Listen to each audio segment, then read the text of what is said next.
Como luego te envían la grabación, pues lo vea tranquilamente. Síncrono y asíncrono. Hay quien lo ve luego en diferido. ¿Ya?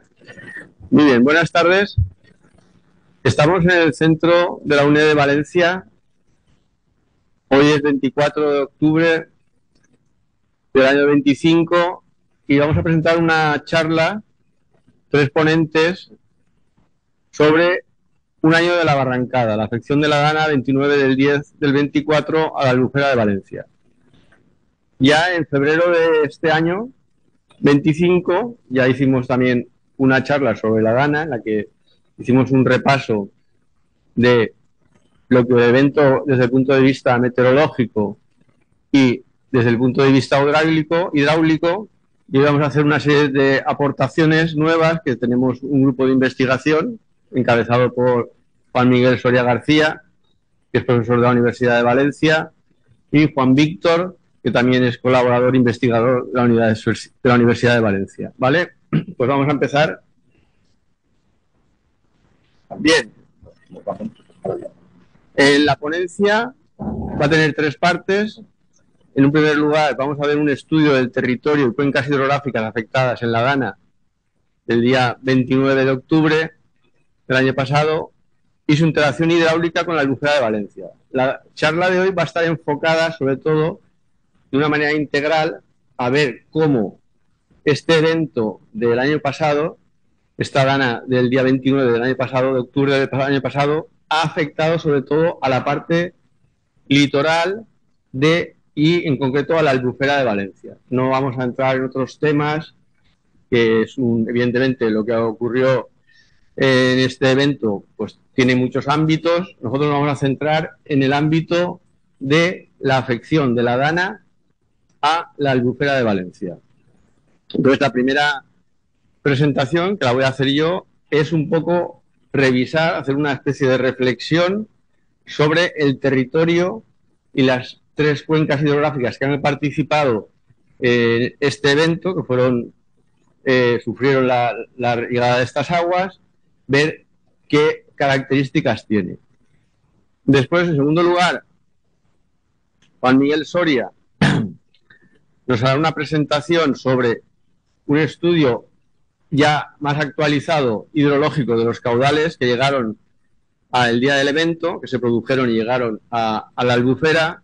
O sea, tenéis que ver que esta presentación ha habido durante todo este año mucho tipo de presentaciones, sobre todo referidas pues, a Barranco del Pollo, que ha sido por sus daños un elemento singular. Esta presentación abarca integralmente el evento, o sea, no se centra para nada en el Barranco del Pollo o si Chiva o Utiel o Requena. O sea, es una presentación que abarca de manera integral el evento y vamos a ver el evento desde el punto de vista de qué ocurre en el territorio donde estamos y cómo afectan estas lluvias, este tipo de eventos. El día 29 del 10 del 24 fue un evento más de los muchos que han habido a lo largo de la historia y tenéis que verlo como es una charla integral del evento. No se centra en el caso singular del Barranco del Pollo, que es uno de los que, digamos, más significativos, sobre todo por los daños tanto materiales como humanos que han habido, ¿no?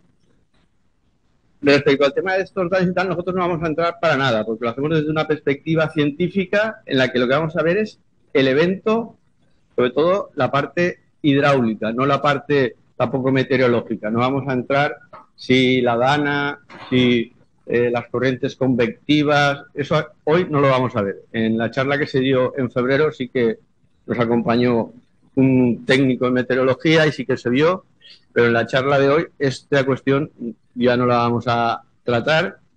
Y luego finalmente Juan Víctor Molner Polit nos hablará de las investigaciones que el grupo de investigación está haciendo en lo referente a las afecciones ecológicas de estas escorrentías sobre la albufera. O sea, cómo estas aguas pues, han ido llegando a la albufera, se ha hablado que se ha producido contaminación, que sí, pues eso es lo que Juan Víctor nos va a presentar.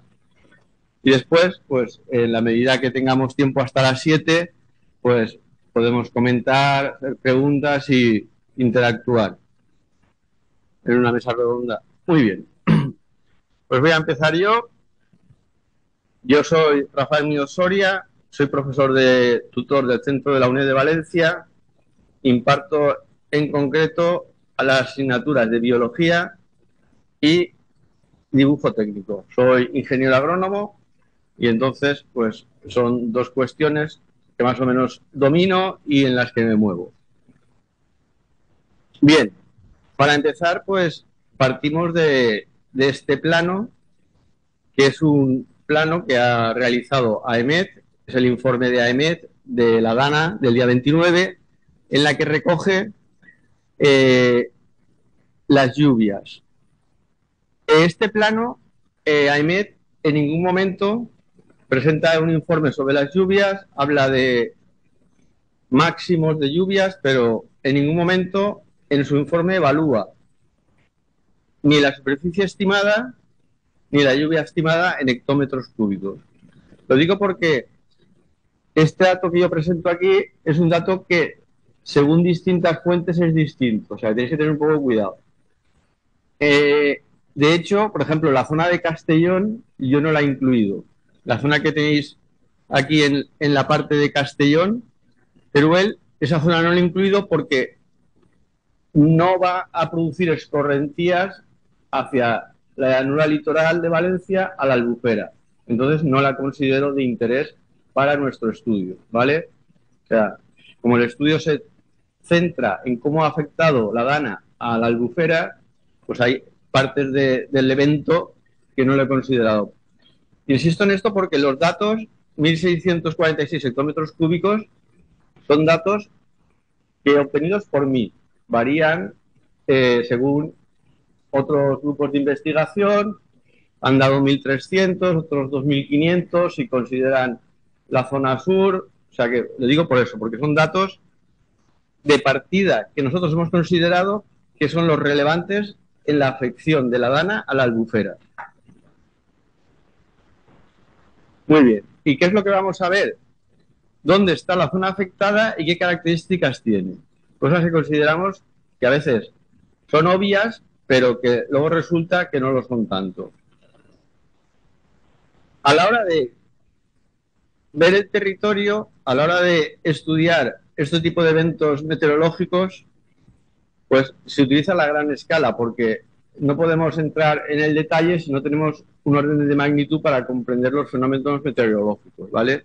Por esto, este plano de la península ibérica empieza un poco a centrarnos dónde estamos. Estamos al oeste del Mediterráneo y dentro de la península ibérica estamos en la zona este, que es la zona calcárea de la península, la zona joven de la península, una zona en formación. Y justamente nos encontramos nosotros, nuestra zona de estudio, en lo que se conoce en la literatura como el óvalo valenciano, que es una zona comprendida entre la parte sur del Ebro, en las sierras catalanas, en concreto tenemos ahí el Montsià, y se cierra por el Cabo de la Nao en el Montgó. Y ahí tenemos la afección, sobre todo, de las cordilleras ibéricas y luego, por la zona sur, las sierras béticas. ¿Vale? Podemos observar cómo nuestra zona de afección justamente coincide, sobre todo, con esta zona final de las sierras ibéricas, ¿no?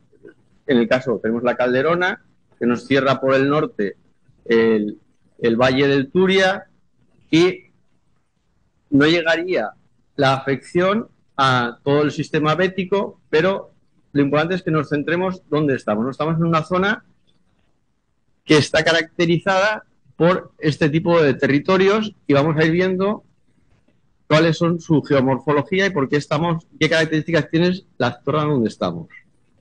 Bien. Este óvalo valenciano, que viene recogido en la literatura, sobre todo geológica, se sitúa al sur del Ebro, desde la Sierra del Montsià hasta el Montgó, y es una planicie costera. Lo interesante es que es una planicie que se forma en la segunda etapa del Cuaternario, en el Holoceno. Después de que ya la última glaciación ha pasado, el territorio empieza a ser estable, el mar es estable a partir de ese momento, no hay ya subidas ni bajadas del nivel del mar. ¿Y qué ocurre? Que a partir de aquí el que va a ser el formador del territorio, de la geomorfología, va a ser justamente las cuencas fluviales, o sea, todos los aportes fluviales y aluviales que se dan cuando ya el territorio es estable en el Holoceno, pues van a ser los que generen esta zona, esta llanura litoral en la que nos encontramos.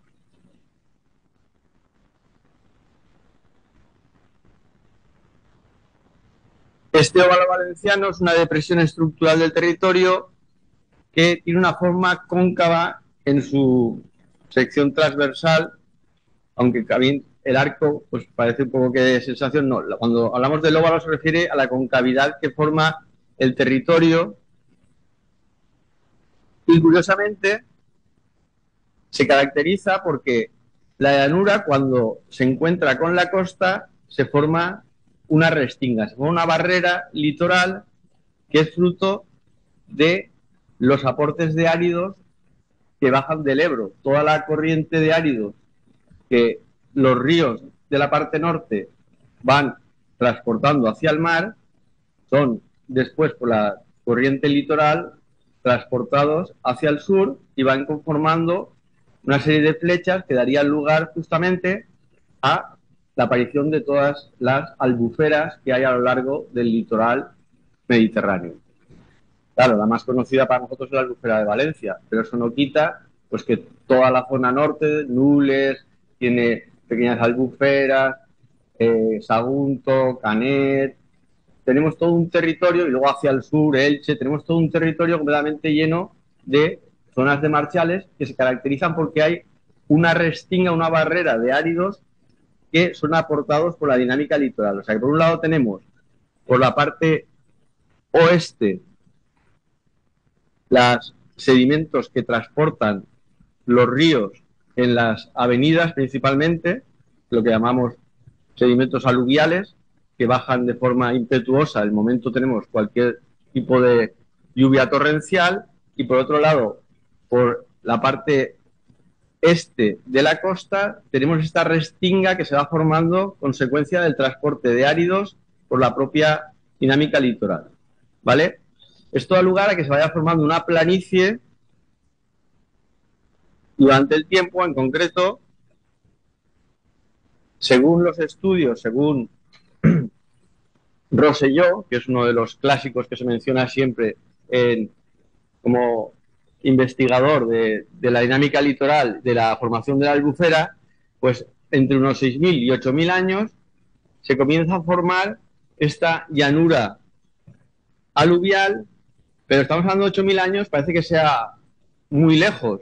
Pues tener en cuenta que hace 8.000 años ya habían seres humanos, ya habían personas como nosotros en el territorio que estamos nosotros ocupando, ¿vale? Ya en Bicor, que lo tenéis aquí marcado en azul, pues aquí ya habían pobladores que estaban sufriendo por los distintos eventos de la naturaleza. Y fijaros este croquis, que es un croquis clásico, pero que francamente está muy bien hecho, en el que recoge cómo era este litoral hace 8.000 años. Daros cuenta que en aquella época teníamos los ríos que, así como ahora, nos van llegando ya al mar algunos y otros a la albufera. En el caso del Barranco del Pollo, en aquel momento, tanto el Barranco del Pollo, que es el que tenemos aquí, como otra serie de barrancos menores, como el de Picassent o el Trabuser, o fijaros en el aspecto del río Magro. El río Magro en aquel momento no se unía con el Júcar, sino que directamente desembocaba en el mar, ¿vale? Tenemos el Palancia, el Turia, el Barranco del Pollo en aquel momento desembocaba en el mar hace 8.000 años, y el Magro también desembocaba en el mar. O sea que este croquis es muy ilustrativo de la realidad de este territorio hace 8.000 años. Y el hecho que desemboque en el mar da lugar a que estas zonas donde desembocaba eran en ese momento llanuras aluviales, que ahora, 8.000 años después, se han convertido en cauces que van llegando unos, el caso del Turia y el Palancia, deberían llegar al mar, y en el caso del Barranco del Pollo, pues llegaba simplemente también al mar, pero no llegaba a la albufera como ahora. Luego, a partir de esa dinámica litoral de la costa, se forma la restinga, se forma esta barrera que da lugar a la aparición de todas estas zonas de marchal, ¿vale? Y este es el plano a partir de la topografía actual de dónde se sitúa esa línea de costa hace 8.000 años. Pues se sitúa justamente a lo que actualmente estamos, a 100 metros sobre el nivel del mar. ¿Vale? Podemos ver cómo el Carraixet, dicho antes el Palancia, no es el Carraixet, perdón, el Carraixet, el Turia, el Pollo, cómo llegaban al mar, el Picassent y el Tramuser, el Magro. Podemos ver aquí en esta montaje de los cauces sobre el esquema, el funcionamiento de nuestro territorio hace 8.000 años. Y todo este territorio pues se ha ido rellenando justamente a partir de los aportes de estos ríos en todo este tiempo. O sea que el hecho de que hayan aportes de sedimentos no es una cosa novedosa ni singular del día 29, es una cosa que lleva ocurriendo hace 8.000 años y que ha configurado este territorio tal y como lo conocemos en la actualidad. ¿Vale? Aquí podemos ir viendo las distintas líneas de nivel, cómo se han ido configurando poco a poco el territorio. Muy bien, entonces ahora ya vamos a pasar, ya nos hemos situado a gran nivel dónde estamos, vamos a ver ahora los que estáis online, ahora al acabar revisaremos las cuestiones que tengáis, ¿vale? Si no hay ninguna cuestión así especial. Bien, pues vamos a pasar a ver qué cuencas han sido las afectadas por la dana del día 29 de octubre. Bien, esto es la área de estudio que vamos a utilizar para centrar nuestro trabajo, que son los 14.725 kilómetros cuadrados.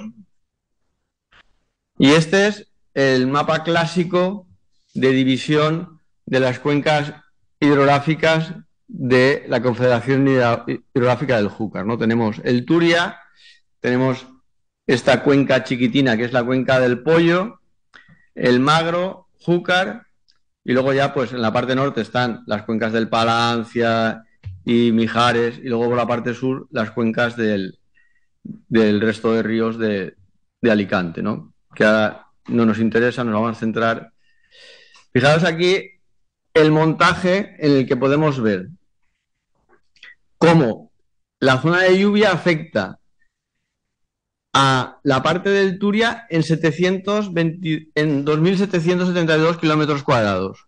O sea, es una parte muy importante la afección. La parte del Pollo fueron 479 kilómetros cuadrados. O sea, mucho menor pero mucho menos, es una cuenca muy pequeñita y en cambio la trascendencia ha sido muy importante. Ahora iremos viendo por qué. Pero lo importante es que ahora nos quedemos en los datos. La afección del evento, por una parte, es muy importante en el Turia, pero luego fijaros la parte que corresponde a el Magro Júcar. Ya son 11.500 kilómetros cuadrados. O sea, como 4 veces la del Turia y evidentemente muchas más que la del Pollo, ¿vale? Y en total, el volumen de agua en cada una de ellas es, por un lado, 722 hectómetros cúbicos. También es importante este dato para que veamos un poco el orden de magnitud. En el Turia pasaron 3 veces aproximadamente el volumen de agua que afectó al Barranco del Pollo. Y luego, en el Júcar, pues aproximadamente lo mismo que el Turia, unos 650 hectómetros cúbicos, un poco incluso menos, ¿vale? O sea que estos datos son importantes para luego analizar lo que ha ocurrido en cada una de las cuencas, pero es importante tener orden de magnitud del evento integral, no solamente centrarnos en lo que ha pasado en el Pollo o lo que ha pasado en el Magro, porque además han sido eventos un poco distintos por las singularidades de las dos cuencas, ¿no? Evidentemente. Bien, y esta es la imagen que proporcionó el visor de la Generalitat Valenciana sobre la zona inundada en la Dana del día 29. Podemos ver que en el Túria, aproximadamente en la parte media e incluso en la parte baja, pues no hay inundaciones. Ahí podemos observar que sí, a partir de donde llega ya el plan sur, se empieza a inundar todo lo que es la parte sur de la zona, del territorio, pero lo que es la parte del Túria no se observan inundaciones. Sí que hubieron algunos daños, que los comentaremos, ¿no? Pues el puente de Pedralba sufrió bastante, el puente de Ribarroja se cayó, hubieron algunos, pero lo que son inundaciones del territorio, más allá de su zona de llanura próxima, no hubieron. En el Barranco del Pollo, fijaros que, si recordáis la imagen anterior, aquí donde está ahora el puntero es justo la zona donde inicialmente, hace 8.000 años, llegaba el Barranco del Pollo. O sea, es una zona donde en aquella época era una llanura aluvial. Y al ser una zona ya de llanura aluvial, ahí el territorio queda un poco en planicie y ahí hubo una primera inundación. Aparte de que aquello hace 8.000 años era una llanura aluvial, ahí han ocurrido otra serie de acontecimientos que ahora contaremos que han facilitado que esta zona se inundara. Y luego ya, a partir de la llegada del Barranco de Orteta en la zona ya de Torrente hacia todos los municipios que van desembocando hacia la Albufera, a partir de Torrente, Picaña, Paiporta, Massanas, Catarroja y toda esta zona, se produce por completo la inundación. Y luego, como el Magro, fijaros en el Magro Júcar, cómo se inunda el Magro a partir de la línea también de hace 8.000 años, a partir de ahí empieza también en lo que es ya esa zona ya que en su momento fue una llanura, empieza a inundarse e incluso podemos observar como que aquí en realidad durante el tiempo hubo un cauce, o sea, hubo un cauce antiguo del Júcar que desembocaba hacia el norte. Después, como ahora actualmente el cauce ya desemboca hacia el sur de Cullera, pues también se inundó parte de la zona sur, pero la parte más importante de inundación es justamente la que va hacia la planicie de toda la zona de la Albufera. O sea, podemos ver cómo esos mapas antiguos, esa historia antigua, nos están explicando por qué se inundaron las cosas. Bien, esto es la realidad actual, ¿no? Tenemos por un lado el río Turia, el Barranco del Pollo, que se separan un poco por lo que es el anticlinal este de la Rodana, ahí en Villamarchante. Luego, como el Barranco del Pollo se separa del Magro, tenemos aquí una serie de barrancos menores, como son el de Picassent o el de Tramuser, y después tenemos el río Magro, que se separa del Júcar por la Sierra del Caballón. ¿No? Se van generando las distintas cuencas hidrográficas.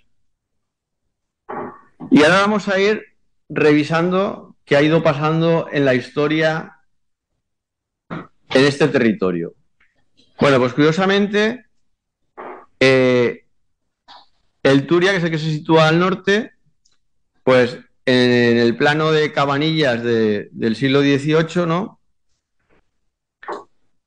Lo tenemos, como todos conocéis, pues que circula el Turia en la desembocadura del Valencia por el norte, ¿no? Después llegará la actuación de los años 60-70, ¿no? Después de la riada del 57 que se pasa al sur. Y bueno, pues es un cauce más o menos lineal en el que la ciudad de Valencia pues ha sido una isla y ya tiempos atrás, hace bastante tiempo, ¿no? Antes de la llegada incluso de los árabes, ya se decide dejar como cauce principal el cauce norte. Las afecciones que hemos visto se han producido en este cauce del río Turia han sido daños en Pedralba, que afectó al puente, y daños, aquí podemos la imagen de Villa Marchante, por ejemplo, y la inundación de la zona de Villa Marchante, y luego algunos daños más importantes en Ribarroja, que sí que llegó a derribar el puente, un puente antiguo, y luego tenemos la zona ya, cuando llega el Plan Sur, que ahí el Plan Sur es capaz de asumir por completo los caudales que bajaron. ¿Cuál es la reflexión de esto, de lo que ha pasado en el Turia? Pues que en general el río ha sido capaz de asumir todas las lluvias producidas, todo el agua que ha circulado en el fenómeno de la Dana. Si nos fijamos bien en la imagen de Villa Marchante, fijaros la sección transversal que hay en Villa Marchante. Es una sección de más de 200 metros que perfectamente permite el paso de ese tipo de caudales.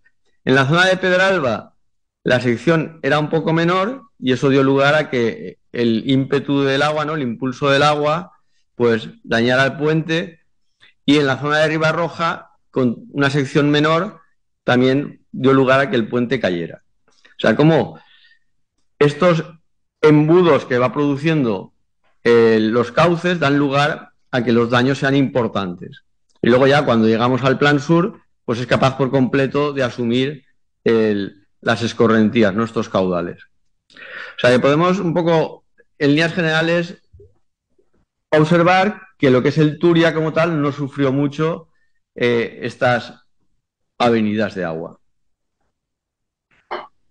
Bien, y después pasamos a ver el Pollo. El Pollo en realidad es un barranco, primero que recibe muchos nombres porque empieza por Chiva, luego el barranco de Cheste, luego justamente ahí entre Cheste y Torrente está la venta del Pollo, y a partir de ahí recibe el nombre del barranco del Pollo, y luego a partir de Torrente, pues barranco de Torrente, el barranco de Paiporta, el barranco de Catarroja.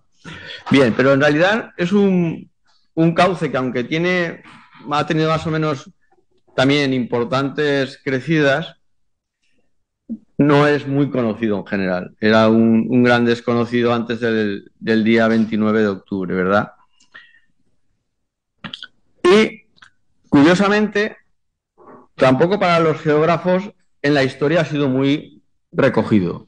El primer mapa en el que, después de buscar y rebuscar, aparece dibujado es en un mapa del año 1788 hecho por Tomás López por un encargo de Carlos III. Ahí es la primera vez que aparece este mapa dibujado en la documentación cartográfica que tenemos. O sea, que antes del siglo XVIII ningún mapa que hay del Reino de Valencia o de las tierras del Levante, o como se llame el mapa, en ningún momento aparece antes de este mapa hecho por Tomás López.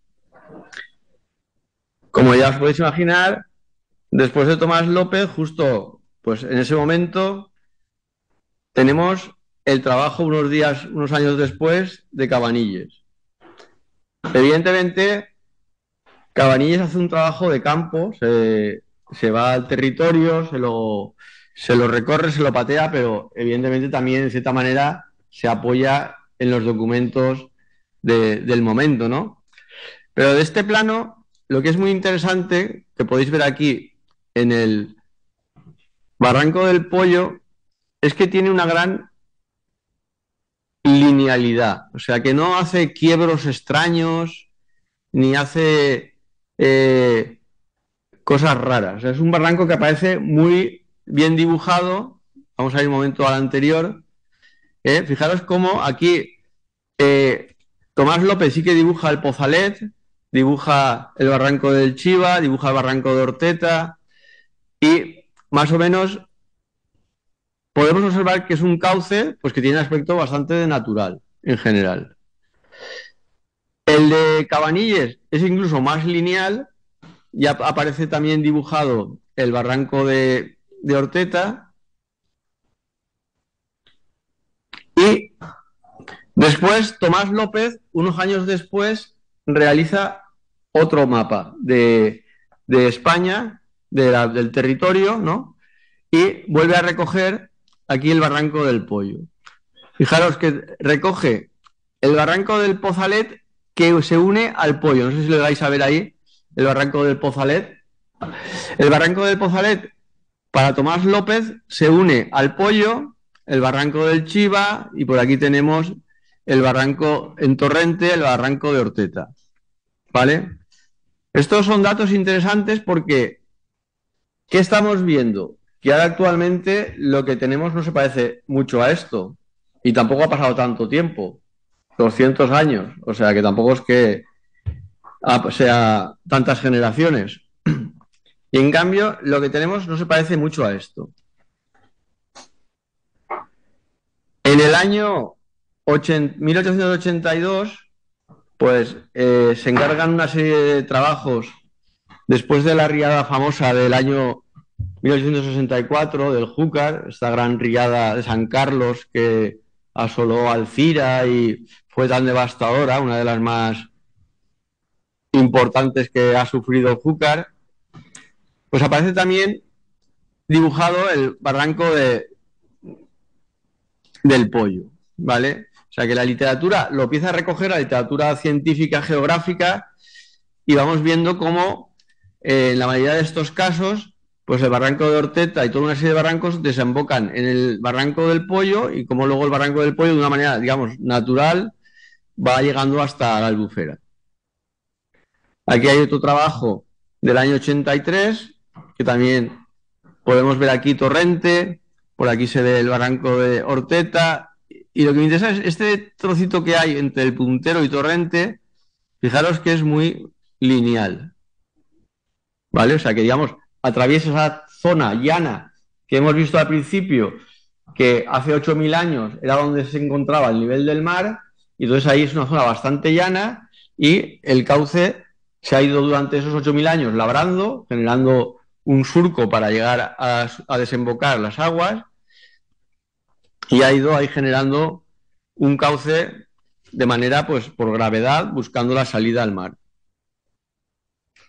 Pero ya a finales del 19, pues ya hemos inventado la máquina de vapor, tenemos ya trenes, tenemos ya infraestructuras, queremos ya empezar a desarrollarnos y aparece por primera vez una línea de ferrocarril a Buñol. Empezamos a colocar infraestructuras y justamente atraviesan muy próximo a la zona del Barranco del Pollo.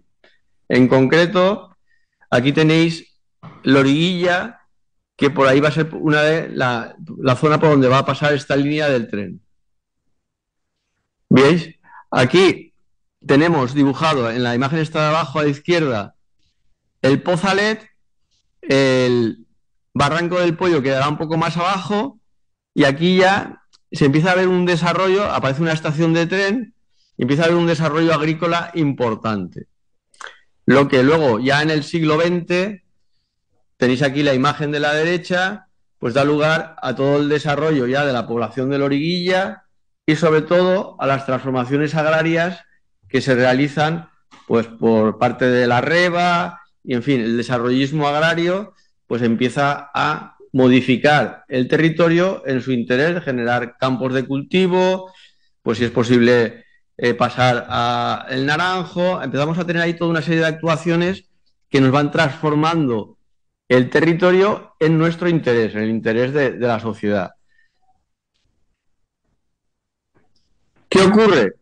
Pues que ya en el año 1909, el mapa de la provincia de Valencia, si veis aquí esta zona azul, pues resulta que toda esa zona que está próxima a la estación de la Origuilla, de repente el Barranco del Pollo desaparece. En el año 1909, el geógrafo que realiza este mapa, ya de repente ahí el Barranco del Pollo ya no existe. O sea, de Chiva, de Cheste, bajan aguas, pero ahí ya no se dibuja una traza de un barranco, no hay nada. De repente eso se ha esfumado.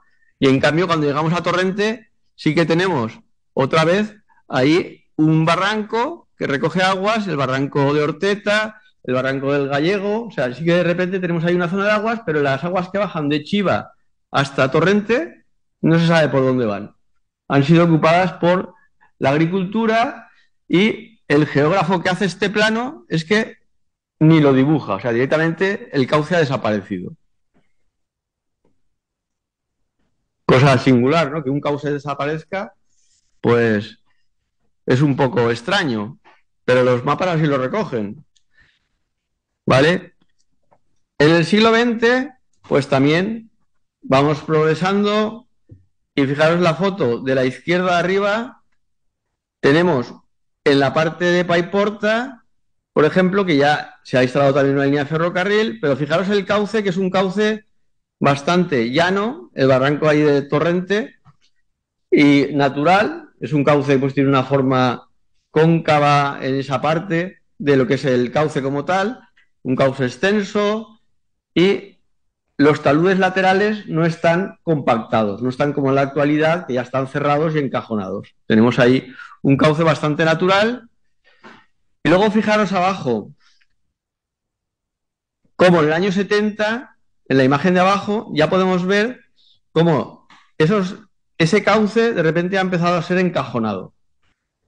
Pues hay necesidades de poner carreteras, de aumentar, de fijar el territorio y empezamos ya a encajonar ese cauce que en los años 50 era un cauce natural y que cuando venían las aguas más elevadas pues circulaba de manera libre y en el año 70 ya empezamos a encajonarlo. Pero es que en la foto debajo del año 2010, del mismo sitio, el mismo paso del ferrocarril, ahí ya hemos hecho dentro de lo que es el propio cauce una carretera, hemos empezado a cerrarlo todo, hemos empezado a ocuparlo. O sea que ese cauce que originariamente pasaba con cierta libertad, de repente poco a poco lo hemos ido llenando de obstáculos. ¿Vale? Esta es la imagen de Google Earth del año 2020. Podemos ver que el cauce se ha ido cada vez reduciendo. Tenemos ahí un camino que hay subterráneo, una carretera que hay por debajo del propio cauce, un carril bici, una serie de rampas para subir y bajar. O sea, lo que era el cauce, que a lo mejor inicialmente tenía 300 metros de ancho, pues ha bajado a 150. Pero es que en el año 2025, después de la barrancada, ahí tenéis fotos de lo que se está haciendo ahora, ¿no? Se ha reconstruido el puente, este puente del ferrocarril cayó y luego al final de la charla hablaremos un poco sobre esta foto. En el año 2005, también el año 2000 hay otras lluvias importantes, Catarroja sufre una inundación no tan evidentemente importante como esta. Hay que recordar también que tanto en el año 49 como en el 57, las riadas que afectaron a Valencia afectaron al Barranco del Pollo y al Barranco del Carraixet. La del 49 fue muy importante en el Carraixet, cayó el puente de Bétera. La del 57 afectó también al Carraixet, afecta a la ciudad de Valencia y afecta a el Barranco del Pollo. Como consecuencia de la riada del 57 se hacen las actuaciones que todos conocemos del Plan Sur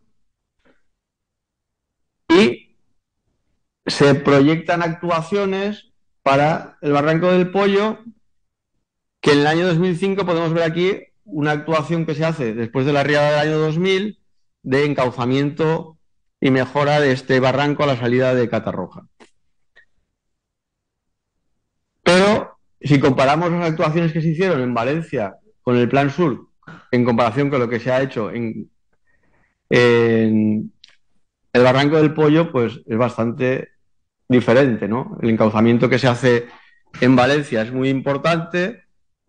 Podemos ver lo que hemos visto al principio, ¿no? De cómo el agua en el Turia, excepto algunos pequeños elementos puntuales, circula bastante bien hasta la desembocadura y en cambio en la zona del Barranco del Pollo pues ha habido muchos problemas.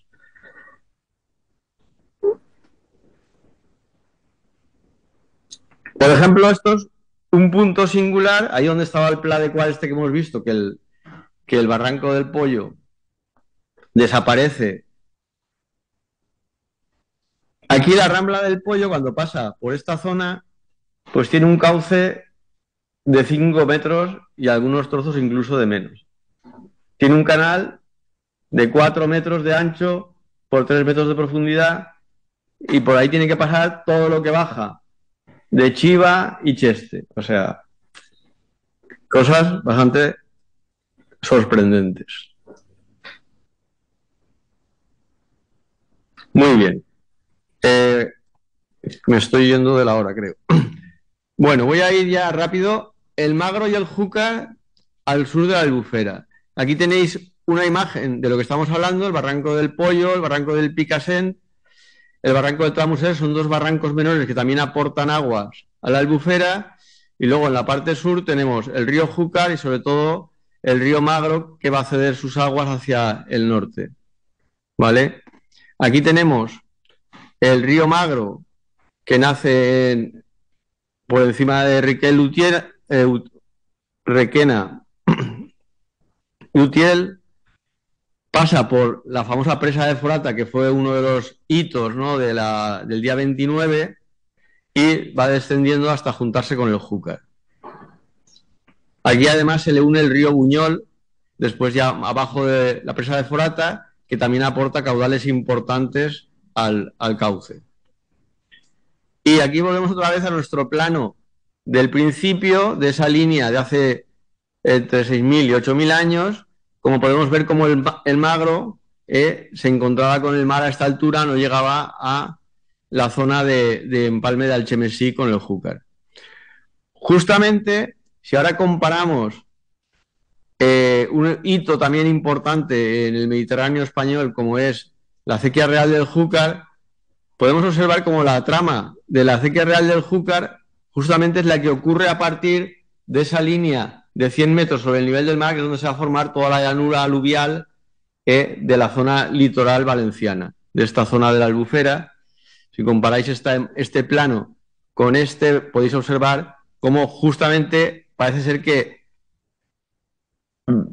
coincidieron, pero era una cosa obvia. Evidentemente, la zona de regadío que necesitaba una zona de huertas, una zona de tierras buenas para poder cultivar.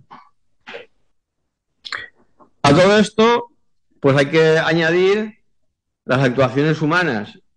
Igual que hemos visto en el Barranco del Pollo, que se fueron nivelando terrenos, se fueron haciendo actuaciones que modificaron la realidad, pues en la zona de la Albufera de Valencia, pues de todos es bien conocido, ¿no?, los aterraments, cómo se hizo una actuación para aprovechar estas tierras que eran espléndidas para el cultivo del arroz, y fuimos ocupando el territorio.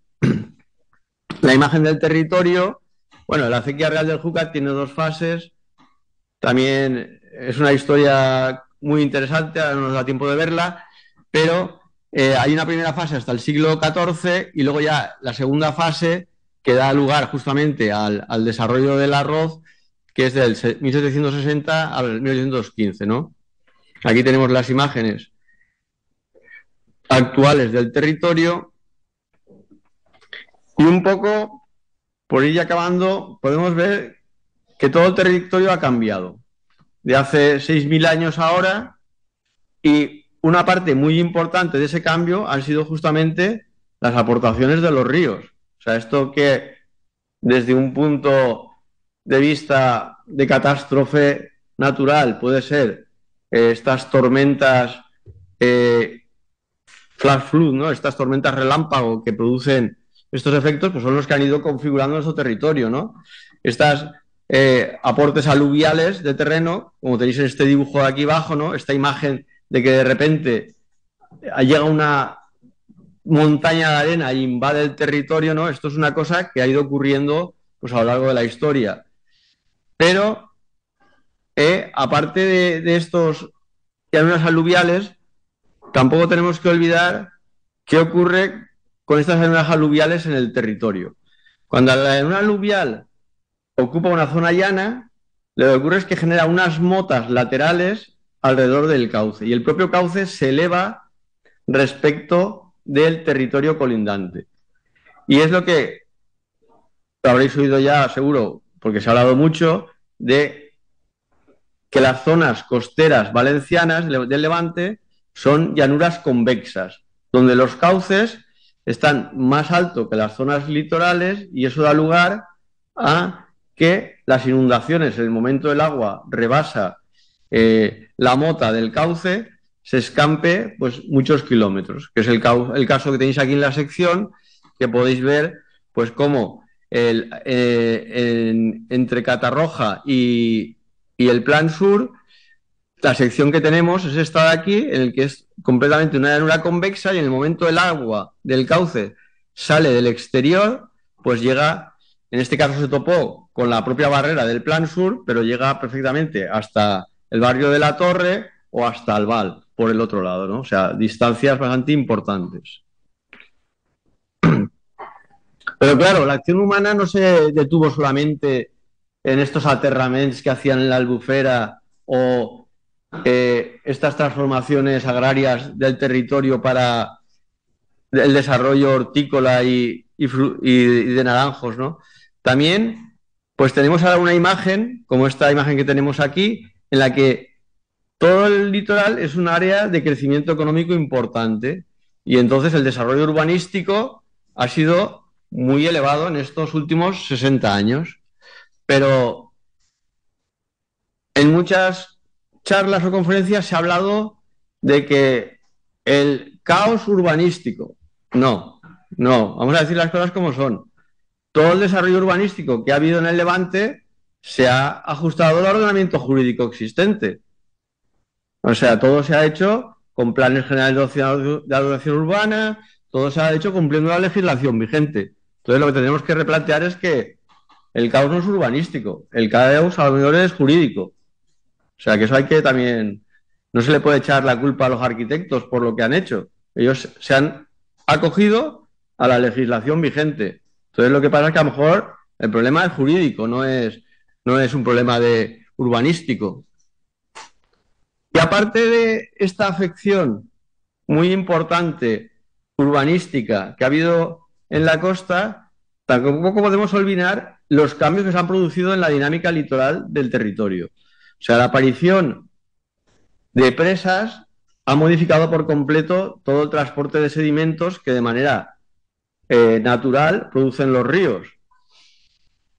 Al final, todo esto son modificaciones en el territorio muy importantes. Si a eso le sumamos, pues, los grandes puertos que encima actúan de barrera en el transporte de áridos litoral, pues toda nuestra dinámica natural de los áridos ha desaparecido y tenemos que repensar a ver qué nos está ocurriendo en el territorio. Muy bien, reflexiones finales. Nos encontramos en una zona, pues que en estos 8.000 años, si calculamos una media de este tipo de tormentas, de eventos de unos 30 años, hemos sufrido pues más de 260 temporales de este tipo. O sea, que no es una cosa tan anecdótica ni mucho menos. Pero es que además esos eventos son los que han construido el territorio. O sea, que no son eventos que tengan una maldad en sí mismos, sino que son los eventos naturales del territorio. A estos eventos hay que añadir las acciones antrópicas, que también han producido, sobre todo en los últimos 200 años, grandes modificaciones. Entonces, como reflexión, que es lo que yo recojo aquí, tenemos primero que conocer el territorio, aprender a vivir en el territorio en que estamos y sobre todo que nuestras acciones no lo empeoren, porque si encima de que vivimos en un territorio en el que hay posibilidad de eventos importantes, encima aún nos complicamos más la vida, pues vamos a mal. Al contrario, lo que tenemos que hacer es adaptarnos al territorio. Pues con esto acabaría mi presentación y esta es la última imagen sobre la que quiero reflexionar muy rápidamente. Es que hemos vuelto a construir el puente que se llevó la Dana el día 29 en el año 2025 y resulta que hemos todavía disminuido más la sección del cauce.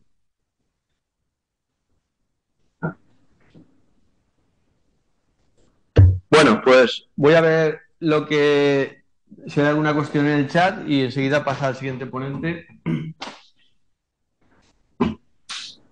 Buenas tardes, vamos a ver si hay por aquí. Si los que estáis aquí tenéis alguna pregunta. Francisco. Es complicado.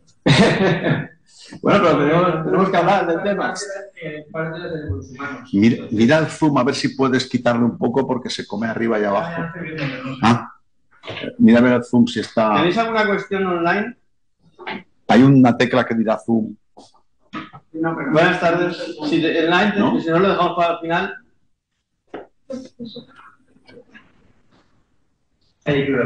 Bueno, si hay alguna pregunta aquí.